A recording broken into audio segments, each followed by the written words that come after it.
Here's how to convert to MP4 for free.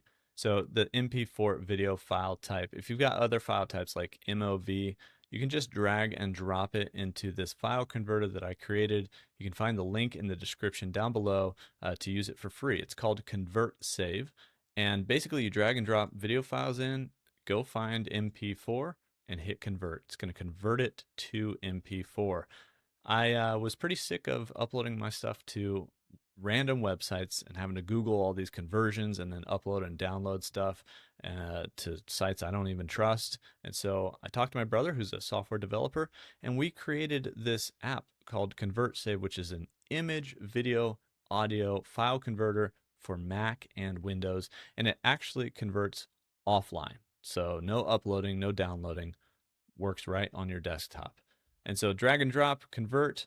We just converted to MP4. You can use this for free with the link in the description down below. If you need it right now, go convert some MP4 videos or whatever you need to convert to. And maybe you'll find it as a utility you'd like to keep around. If not, either way, I appreciate your support, and I'll see you in the next one.